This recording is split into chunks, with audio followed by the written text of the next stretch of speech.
You can stand, Tige, that seat isn't really meant for you. My mother said it with a smile, the kind that looks gentle from across the table but feels different when you're the one standing there, holding your coat, realizing every chair is already taken. I didn't answer right away.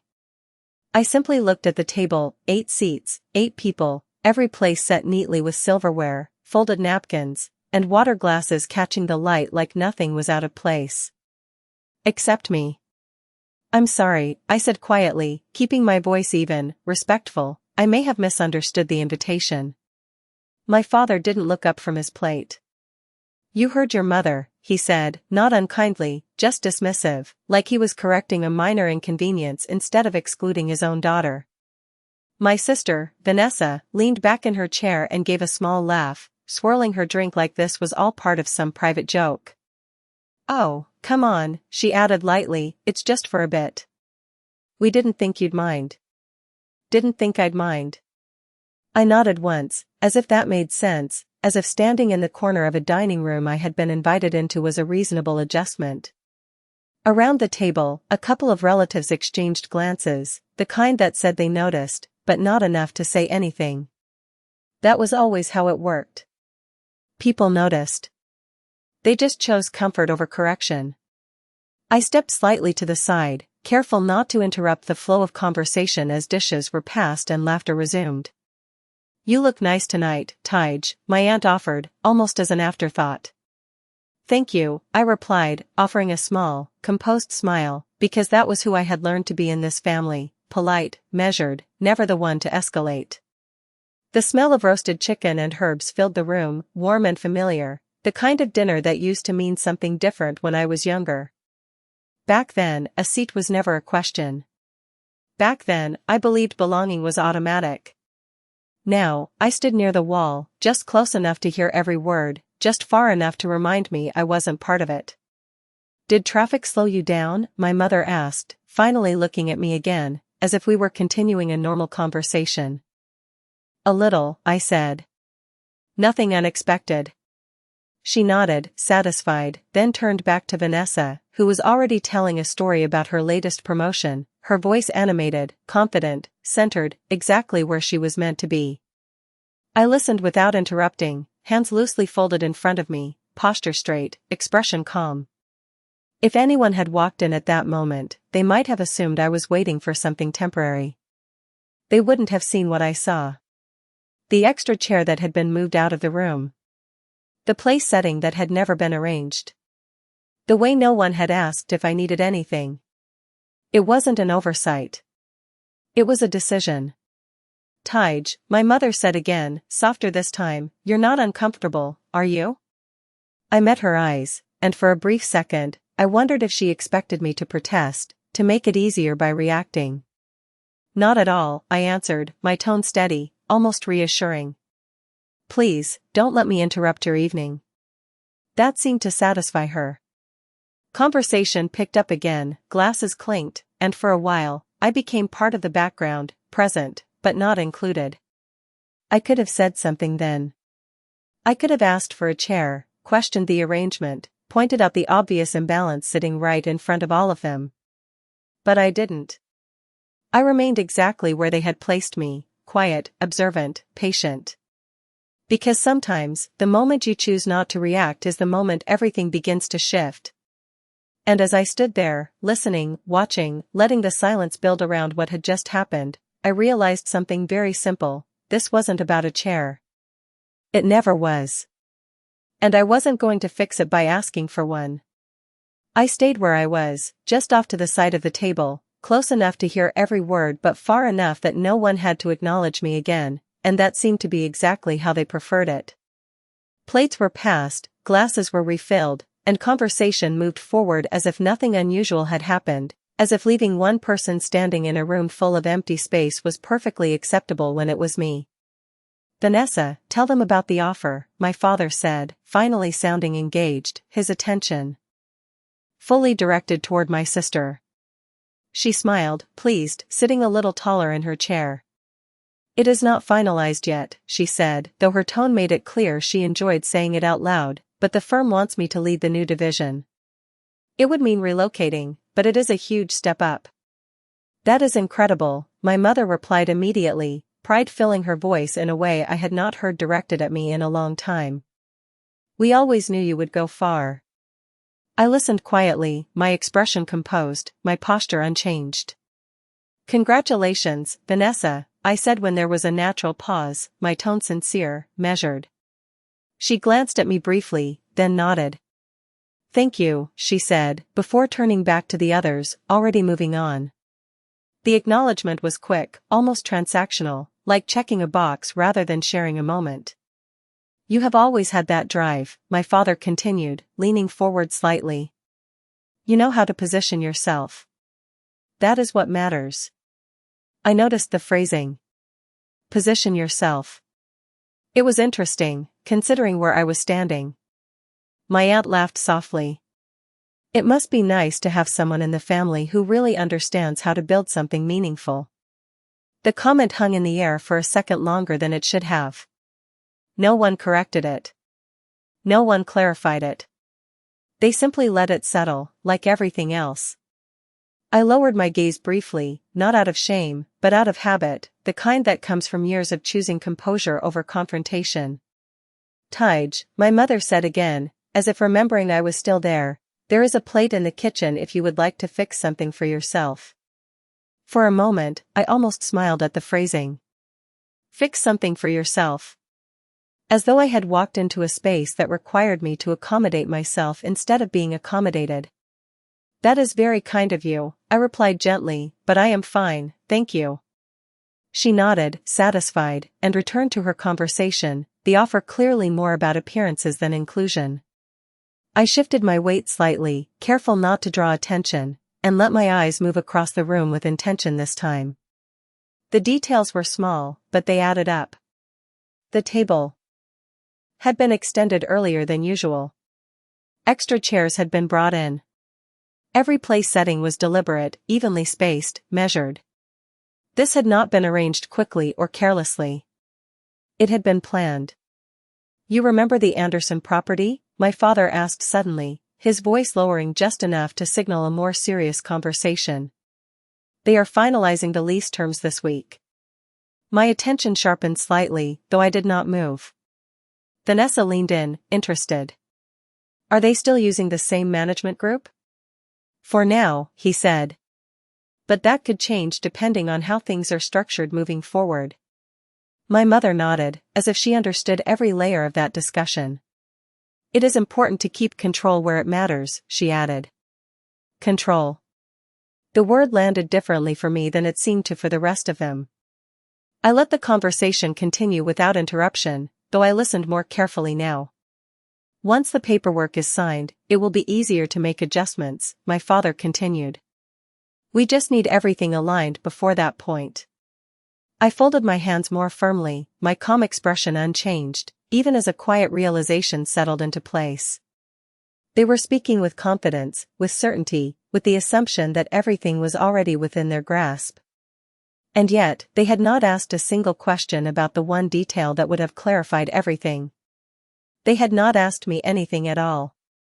It is good timing, Vanessa said, tapping her fingers lightly against the table. With my new role, I could help streamline some of those decisions. Exactly, my father replied. That is what I was thinking. I allowed a small pause to pass before speaking again, my voice steady, respectful, controlled. It sounds like you have all been very busy preparing for this. The table went briefly quiet, not because of what I said, but because I had said anything at all.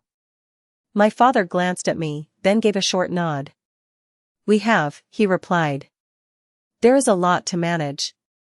I can imagine, I said softly. And then I let the silence return, just long enough to be felt. Because while they continued their dinner, confident in their plans, I had already begun to understand something they had overlooked entirely. They believed they had arranged everything perfectly. They believed every position at that table was exactly where it should be.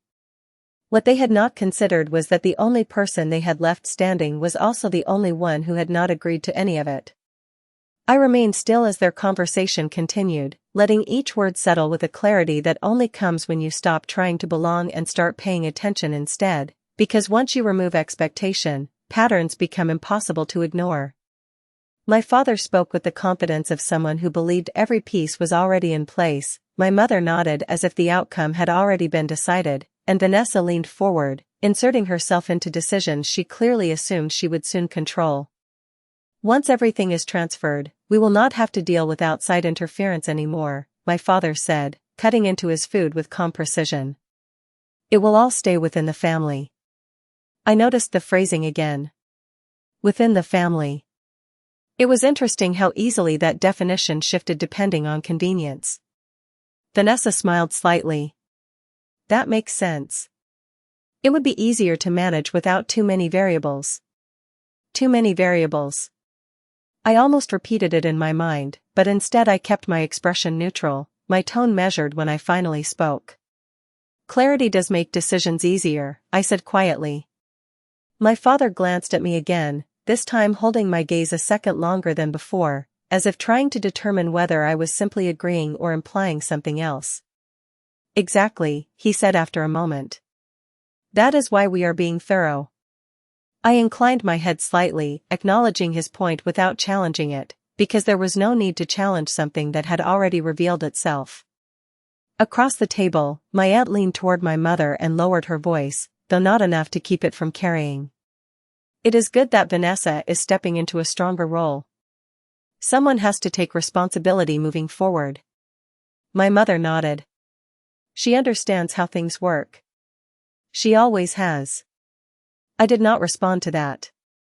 There was nothing to gain from correcting a narrative that had been repeated so often it no longer required accuracy to be believed. Instead, I let my attention shift again, this time more deliberately, tracing the edges of the room, the placement of the furniture, the quiet details most people overlooked. The sideboard against the wall had been cleared except for a single decorative bowl. The cabinet doors were slightly ajar, as though something had been moved earlier. Even the lighting felt intentional, warm enough to soften the space but bright enough to keep everything visible. This was not just a dinner. It was a presentation. Tige, Vanessa said suddenly, her tone light but deliberate, you have been very quiet tonight. I met her eyes without hesitation. I did not want to interrupt, I replied calmly. She smiled, though there was something sharper beneath it now. You would not be interrupting. You are just observing. That is correct, I said, my voice even. I find it helpful to understand the full picture before offering an opinion. A brief pause followed, subtle but noticeable. My father set his fork down, studying me more directly now. And what do you think the full picture is? He asked. It was not an aggressive question, but it was not casual either. It was the first time that evening anyone had asked for my perspective, and even then, it felt less like an invitation and more like a test. I allowed a small breath to pass before answering, choosing each word carefully. I think, I said, maintaining eye contact, that everyone here has made decisions based on what they believe is already settled. My mother's expression shifted slightly, though she quickly recovered. That is because it is, she said, her tone firm but composed. There is no confusion about that. Of course, I replied gently, offering a small nod. If that is your understanding. The room grew quieter after that, not dramatically, but enough that the change could be felt beneath the surface of polite conversation. Vanessa tapped her glass lightly, as if to break the moment. Well, everything will be finalized soon anyway, she said. There is not much left to discuss. That is true, my father agreed. Once the documents are signed, there will be no need for further adjustments. No need for further adjustments. I let that settle, repeating it silently, not because I doubted it, but because I understood exactly what it depended on. And more importantly, what it did not account for. I shifted slightly where I stood, not to draw attention, but because I no longer needed to remain completely still. The discomfort they had created no longer belonged to me. It had moved, quietly, without announcement, into the space between them. Timing is important, I said after a moment, my voice calm, deliberate. Especially when decisions rely on assumptions. My father frowned slightly. What assumptions? He asked. I met his gaze without hesitation, my tone unchanged. The assumption, I said, that everyone involved has already agreed. Another pause followed, this one longer, heavier, though no one spoke immediately. My mother reached for her glass, her movements controlled, but not as fluid as before. Vanessa glanced between us, her expression tightening just enough to suggest she was beginning to sense a shift she could not yet define. And I simply remained where I was, composed, patient, because for the first time that evening, the silence was no longer something I was enduring.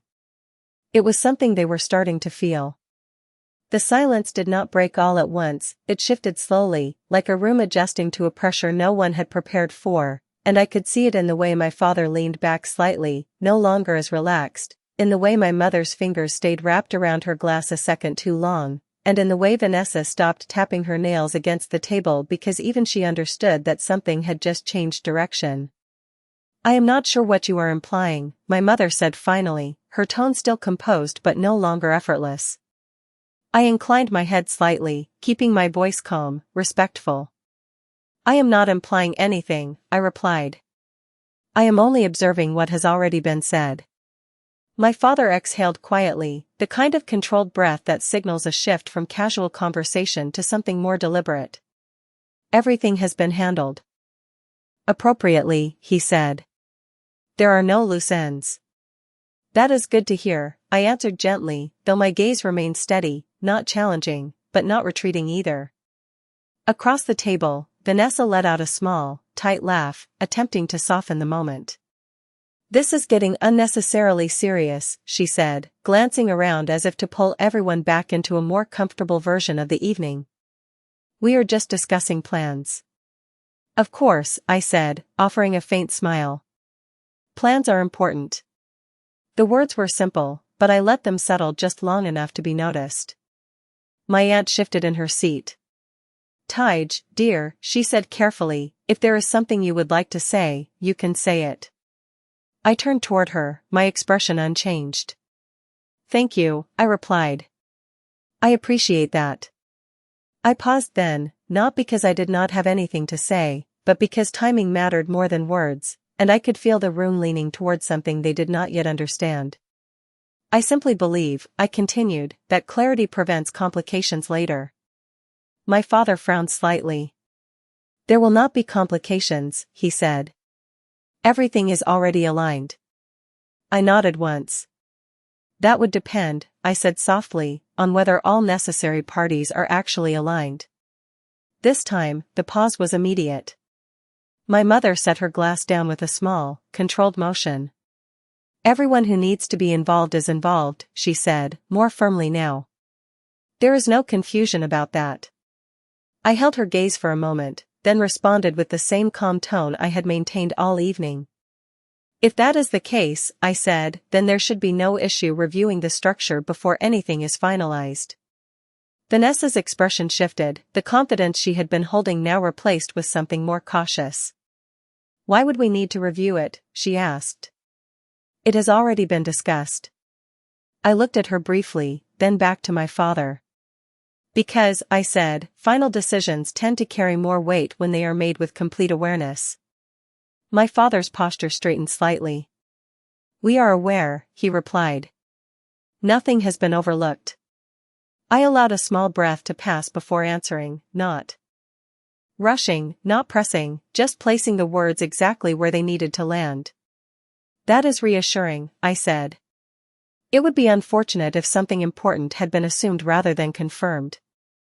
The air in the room felt different now, heavier, more deliberate, as though every word was being measured before it was spoken. My mother glanced at my father, then back at me. What exactly are you referring to? She asked. I met her eyes calmly. Only the fact, I said, that agreements are not always as complete as they appear when certain perspectives are excluded. Vanessa leaned forward slightly. No one has been excluded, she said quickly. Everyone here is part of the discussion. I let a brief silence follow that statement before responding. That depends, I said, on how you define involvement. My father's voice sharpened just slightly, though he remained controlled. If you have a concern, you should state it clearly, he said. There is no need to speak in circles. I inclined my head again, acknowledging the point. You are right, I said. Clarity is always preferable.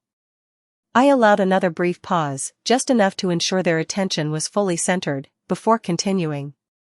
Which is why I find it interesting, I said evenly, that decisions regarding something of this scale have been discussed so confidently without confirming the position of the one person whose approval determines whether any of it can move forward. The room did not react immediately, but the shift was unmistakable.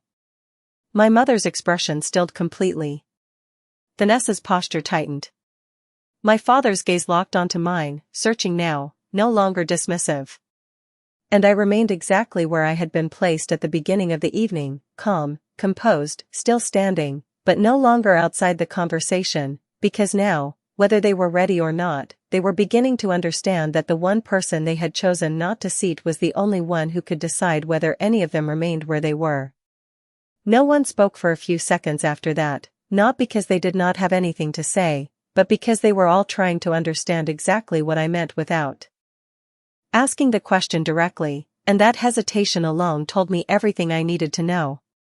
My father was the first to recover, his voice measured, controlled. That is a very serious statement, he said, his eyes fixed on me now in a way they had not been all evening. You should be careful with implications like that. I inclined my head slightly, maintaining the same calm tone I had used from the beginning. I agree, I replied. Which is why I prefer to speak only when I am certain. My mother's expression tightened, not dramatically, but enough that the shift could no longer be ignored. Tage, she said, her voice lower now, more deliberate, if you have something specific to say, then say it clearly. This kind of indirect conversation is unnecessary. Of course, I answered gently. Clarity is important. I let a small pause pass, just long enough for them to realize I was not rushing, not reacting, not trying to defend myself.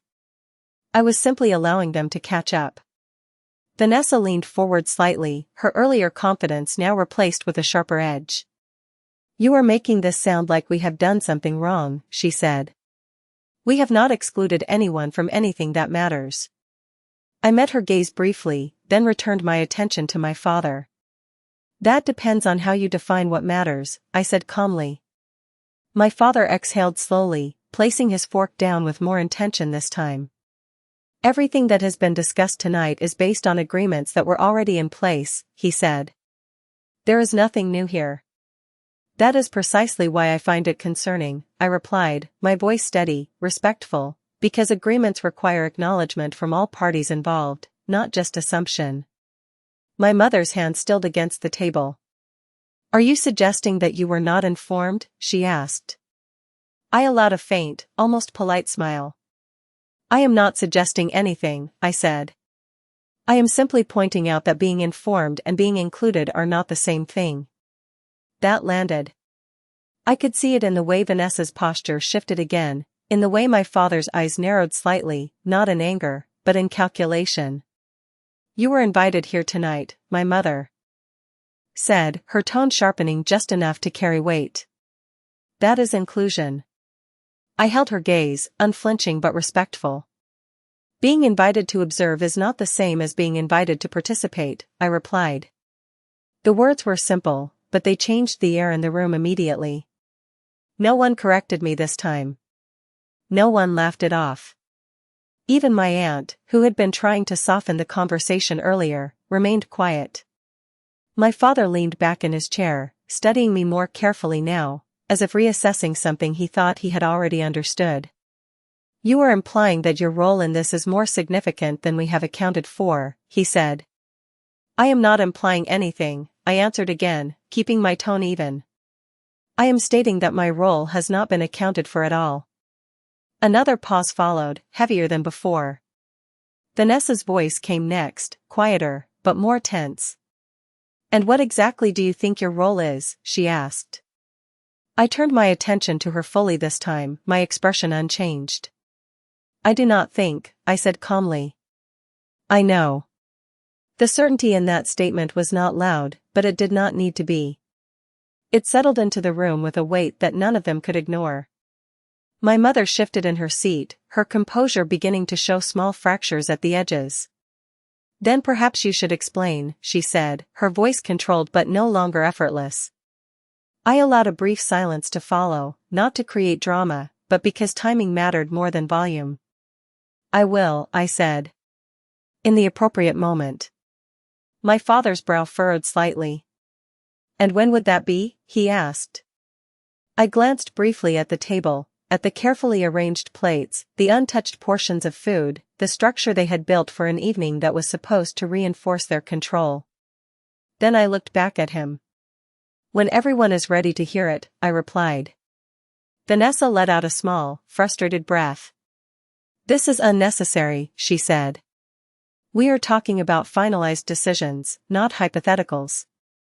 I nodded once, acknowledging her perspective without agreeing. That is exactly why timing matters, I said softly. Finalized decisions tend to be much harder to adjust once they are revealed to be incomplete. That was the moment I saw it clearly, the first real crack in their certainty. Not panic, not yet, but doubt. Subtle, controlled, but present. My father glanced toward my mother, then back at me, as if recalculating something he had not considered before. And I remained exactly where I had been since I walked into the room, still standing, still composed, still speaking with the same measured respect, because the discomfort had fully shifted now. It was no longer mine. It belonged to them, and they could feel it building, even if they did not yet understand why. The room did not return to normal after that, even though everyone tried to pretend it had, because once doubt enters a conversation, it does not leave quietly, it lingers in every glance, every pause, every word that comes out slightly more careful than before, and I could see that shift settling over the table like something none of them had planned for. My father picked up his glass, took a measured sip, and set it back down with controlled precision, as if maintaining routine would somehow restore authority. We are not going to delay decisions over abstract concerns, he said, his voice calm but firmer now. Everything that needed to be addressed has already been addressed. I inclined my head slightly, acknowledging his statement without agreeing to it. That would be ideal, I replied softly. If everything had, in fact, been addressed. My mother exhaled quietly, the patience in her expression thinning. Tige, she said, this is becoming unnecessarily complicated. If you have a point, then make it. Otherwise, we should move on. I understand, I answered, my tone still respectful. And I do intend to be clear. I let a brief pause pass, not long enough to frustrate, but long enough to remind them that I was not reacting emotionally, I was choosing my timing. Vanessa shifted in her seat again, no longer relaxed, her earlier confidence replaced by a tension she could not fully mask. You keep talking about timing, she said. What exactly are you waiting for? I looked at her for a moment, then answered evenly. I am waiting for certainty, I said. My father frowned. Slightly. Certainty of what? He asked. Certainty, I replied, that what I am about to say will not be dismissed as misunderstanding. That changed something again. It was subtle, but it was there. My mother's posture straightened. My father's gaze sharpened. Vanessa went still. They were no longer trying to brush this aside. Now they were listening, even if they did not want to be. There is no misunderstanding, my father said. We have been very clear. I nodded once. That may be true from your perspective, I said gently. But clarity depends on whether all relevant information has been considered. My mother's voice lowered, more controlled now than before. What information could possibly be missing? She asked. I did not answer immediately. Instead, I let my eyes move briefly across the table again, not searching, not hesitating, just confirming what I already knew. Every document they believed was settled. Every agreement they believed was complete. Every assumption they had built their confidence on. And none of them had paused to verify the one element that made all of it possible. You mentioned earlier, I said calmly, turning my attention back to my father, that once the paperwork is signed, there will be no need for further adjustments. He nodded slightly. That is correct. And that everything will remain within the family, I continued. Yes, he replied, more cautiously now. I allowed a small, almost thoughtful pause. That is a strong position, I said. It requires a very specific foundation to hold. Vanessa let out a short breath, impatience slipping through. What foundation? She asked. You are speaking like there is something we do not understand. I met her gaze without hesitation. I am speaking as someone who understands exactly what has not been addressed, I said. The room went quiet again, but this time it was not uncertain, it was expectant. My father leaned forward slightly, his voice lower now, more focused. Then explain it, he said. I did not rush to answer. Instead, I allowed the silence to stretch just a little longer, because now they were the ones waiting, not me. And waiting changes how people listen. Before I do, I said finally, there is something I would like to clarify. My mother's eyes narrowed slightly. What is that? She asked. I kept my tone calm, almost conversational. Earlier, I said, you mentioned that being invited here tonight was a form of inclusion. She nodded once. Yes. I gave a small, polite smile. Then I assume, I continued, that this invitation was extended with full awareness of my position. That question did not sound confrontational, but it landed with weight. My father did not answer immediately. Vanessa looked at him, then at my mother.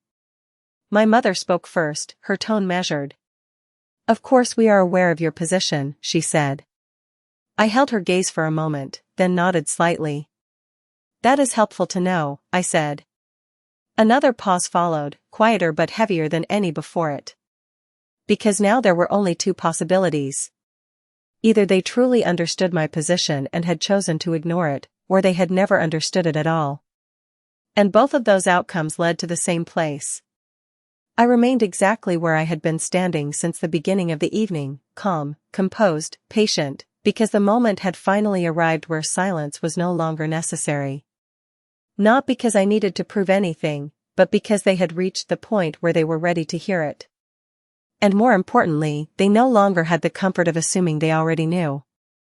The room held its breath without realizing it, and for the first time that evening, no one tried to interrupt the silence because they could all feel that whatever came next was no longer part of their plan, it was something they had missed, something they had overlooked, and now it was standing right in front of them. I let my gaze move briefly across the table one last time before speaking, not to gather confidence, but to confirm that every assumption they had made was still exactly where they left it. Then I appreciate the clarification, I said calmly, my voice steady, measured, because it allows me to be equally clear. My father leaned forward slightly, his attention now fully fixed on me, no longer dismissive, no longer casual. Go on, he said. I inclined my head once. Respectful as always. You mentioned that everything would remain within the family, I continued, and that once the paperwork is signed, there would be no need for further adjustments. He nodded slowly. That is correct. I allowed a small pause, just enough to let his certainty settle into the room before I continued. That outcome, I said, depends entirely on whether the current structure reflects the actual ownership and authority attached to this property. Vanessa's expression tightened immediately. What are you talking about? She asked. I did not look at her right away. Instead, I kept my attention on my father, because he was the one who needed to understand first. I am referring, I said calmly, to the legal position that determines who has the right to approve, deny, or modify any agreement connected to this space. My mother's hand stilled against the table again. We are fully aware of the ownership structure, she said, her tone controlled but noticeably firmer. I met her gaze briefly, then returned to my father. Then I assume, I said gently, that you are also aware that the current title, management authority, and final approval rights have not been transferred. That was the moment everything stopped. Not gradually. Not subtly. Completely. My father's expression froze, not in confusion, but in recognition. Vanessa went still beside him, her earlier confidence gone, replaced with something sharper, something uncertain. My mother did not speak at all. She simply looked at me, her composure holding, but only just. I allowed the silence to settle fully this time, not filling it, not softening it, because this was the moment they needed to understand without interruption. As of this evening, I continued, my tone unchanged, all final decisions regarding this property still require my authorization. No one responded. No one corrected me. No one even attempted to redirect the conversation. Because they could not. That includes, I added calmly, any agreements that have been discussed, drafted, or assumed to be finalized. Vanessa blinked, her voice coming out quieter than before. That does not make sense, she said. I turned toward her. Then, my expression still composed. It does, I replied gently. It simply was not considered. My father's voice came next, lower, more controlled than it had been all evening. Explain, he said. I inclined my head slightly. The current structure was never completed, I said. The transfer you are referencing was outlined, discussed, and prepared, but it was never executed. My mother's fingers tightened slightly against the edge of the table. That is not accurate, she said quickly. We reviewed those documents. You reviewed them, I agreed calmly. But they were not finalized. Another silence followed, heavier than any before it, because this time it was not built on uncertainty, it was built on realization. My father leaned back slowly, his expression no longer confident, no longer assured, but calculating in a different way now. And you are saying, he began carefully, that without your approval, I nodded once, finishing the thought for him without raising my voice. Nothing moves forward. The words were simple, but they carried more weight than anything that had been said all evening. Vanessa looked between us, her composure slipping for the first time. That cannot be right, she said. We have already, she stopped herself before finishing the sentence, because now even she could hear how uncertain it sounded. I remained where I had been from the beginning, still standing, still calm, still respectful, because I did not need to raise my voice or change my tone to shift the entire balance of the room. They had already done that themselves. They had built everything on the assumption that I did not matter. And now they were realizing that I was the only part they could not move without.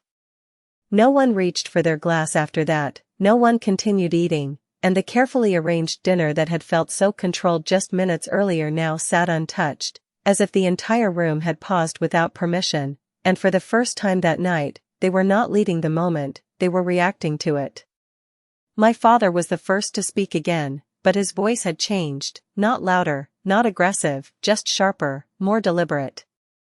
You are telling me, he said slowly, that everything we have been working on depends on your approval. I held his gaze, my expression steady. Yes, I answered simply. Vanessa shook her head, a small, disbelieving motion, as if rejecting the idea outright would make it less real. That is not possible, she said. We have already moved forward with preliminary arrangements. I inclined my head slightly. Preliminary arrangements are not binding, I replied calmly. Final authorization is. My mother leaned forward then, her composure still intact but clearly strained at the edges. Why was this not made clear earlier, she asked. Her tone was controlled, but there was something beneath it now, something closer to urgency. I did not rush to respond. It was, I said gently. It simply was not acknowledged. That answer did not sit well, but it was not meant to soften anything. My father's eyes narrowed slightly, not in anger, but in recalculation. If what you are saying is accurate, he said, then the documents we reviewed, he stopped mid-sentence, not finishing the thought, because he already understood where it led. I gave a small, respectful nod. We're incomplete, I said. Vanessa let out a quiet breath, her confidence now fully replaced with tension. So what are you saying, she asked. That everything stops? I looked at her, my tone unchanged. I am saying that nothing proceeds without confirmation, I replied. The distinction mattered, and I knew she understood it. My mother's voice came next, lower now, more careful.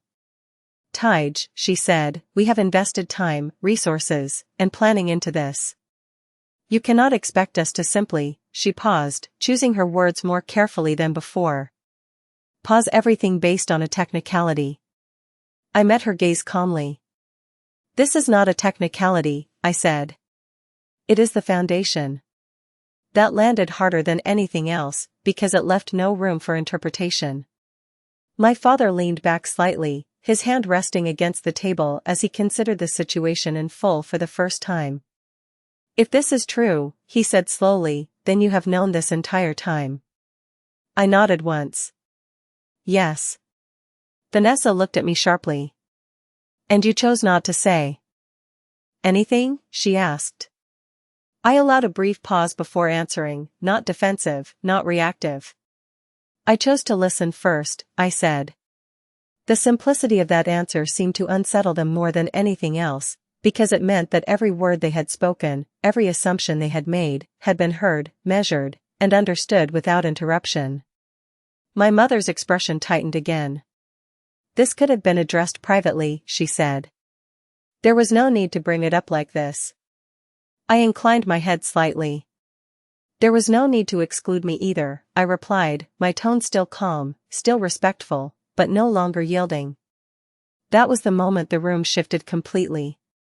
Not just uncertainty now, but realization. Not just discomfort, but consequence. My father did not respond immediately.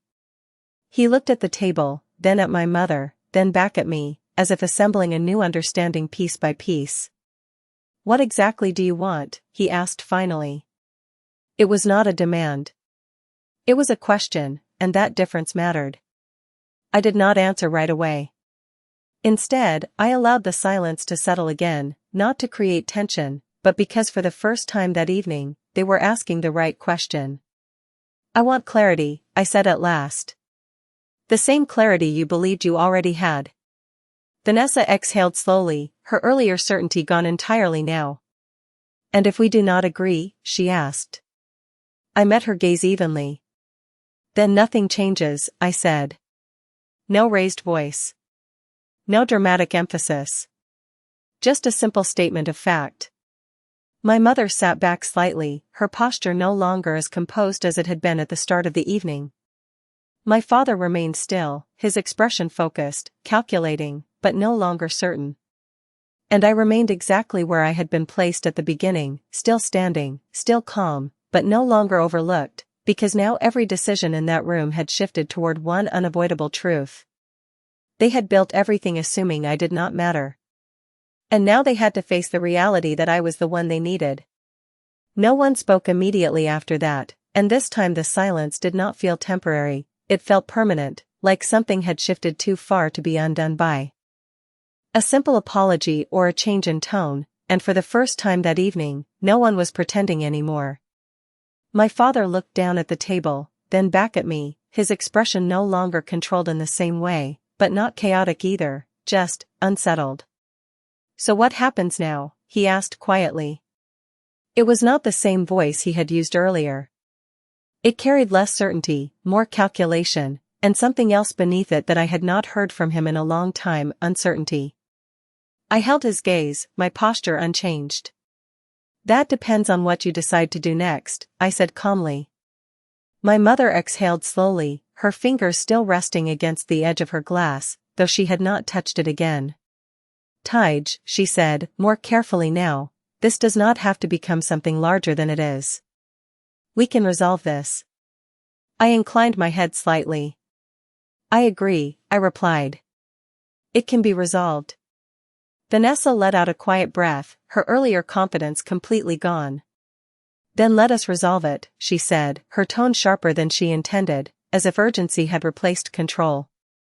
What do you need from us? I did not answer immediately. Instead, I let my eyes move across the table one last time, taking in the details that had seemed so important to them earlier, the arrangement, the structure, the assumption that everything was already settled. Respect, I said finally. The word was simple, but it did not land lightly. My mother's expression tightened. You have always had our respect, she said quickly. I met her eyes, my voice still calm, still measured. No, I said gently. I have had your tolerance. That stopped her. Completely. My father looked between us, then back at me, as if trying to reconcile the version of events he had accepted with the one now being stated so plainly. This is not about a misunderstanding, I continued, my tone steady. You made a decision tonight. You chose to invite me into this room without a place at the table. You chose to move forward with plans that require my approval without acknowledging my position. And you assumed that neither of those choices would have consequences. No one interrupted me. No one tried to correct me. Because there was nothing to correct. Vanessa looked down briefly, then back up, her voice quieter now. We did not think it would matter, she admitted. I gave a small nod. I know, I said. That was the truth of it. Not cruelty for the sake of cruelty, not even deliberate harm. Just a consistent, quiet assumption that I did not carry weight. My father straightened slightly in his chair. Then what are you asking for, he said. I met his gaze without hesitation. Acknowledgement, I replied. Before anything else moves forward. My mother hesitated, just for a moment, but it was enough. And if we do that, she asked. I allowed a small pause, not to create tension, but because the answer mattered. Then we can have a conversation, I said. A real one. The room remained still, but it was a different kind of stillness now. Not confusion. Not resistance. Something closer to acceptance, even if it had not been spoken out loud yet. I reached for my coat then, the same one I had been holding when I walked in, and slipped it on with the same calm precision I had carried through the entire evening. My mother watched me, her expression unreadable now. You are leaving? She asked. I nodded once. Yes, I said. This is not the right setting for what comes next. My father did not stop me. Vanessa did not speak. No one offered another explanation or tried to redirect the moment. Because they understood. I moved toward the door without rushing, without hesitation, and before stepping out, I paused just long enough to say one final thing. Next time, I said calmly, if you expect me to stand, make sure you understand why I chose not to sit. Then I opened the door and stepped outside, leaving them exactly where they had placed me at the beginning of the night, except now the roles had changed. Because when you spend an entire evening proving you do not need a seat, you also prove something far more important. You were never the one without a place. They were just the ones who did not realize who was holding the table.